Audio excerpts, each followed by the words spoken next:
I just want to thank the School District Foundation. I actually was very surprised. She called me and she's like, "You're the Innovator of the Year." And I was like, "Oh, that's exciting." I didn't know that was something that I would be honored for at Tribute to Teachers. So I was very excited to hear about that.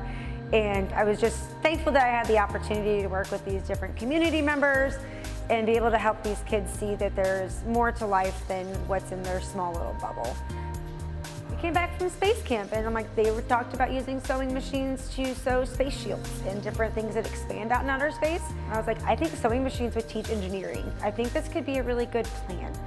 With the Appleseed grant, they gave me 3 sewing machines and all of the materials and things to work with them. They learned there's science, there's engineering, there's math involved. It basically had all of our different STEM categories, but taught them a life skill at the same time. And so the students started out by meeting with different community members. They spoke with the YWCA, Sparkle Peach, United Way, AFL-CIO, and the Pregnancy Resource Center to get an idea of what those different organizations serve and what kinds of needs that they have within the community. Some of them worked on things from like burp cloths as something that was in need at Pregnancy Resource Clinic. Sparkle Peach hands out feminine products to women who can use those resources. And they needed a bag that was more discreet than just a plastic Walmart sack for some of their bigger boxed items. United Way, they needed something for their women who come in with nothing. And so it was just an all-around kind of bag to be able to carry their paperwork, any of their personal items, something that they could call their own. And then the final group that worked was working on a knapsack for the homeless, trying to make sure that it was something really waterproof, big enough to carry the things they need. But I wanted to make sure that these kids had an opportunity to actually give them to these community members themselves.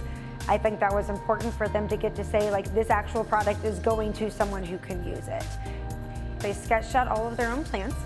They had to create their own patterns for it. So they cut those big sheets out of paper, found their fabric, started stitching, ran into a lot of different issues as they were going through.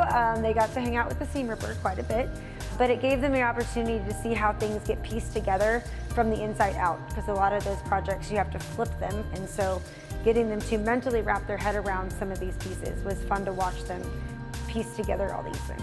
I think a lot of these kids are going to be able to take their sewing skills, and some of them are like, I can now fix things, or I can come up with an own design for something that I need, or be able to read at least a pattern to figure out step-by-step instructions, make a straight line. So they were frustrated at first, but I think a lot of them got to the point where they realized how useful this skill could be.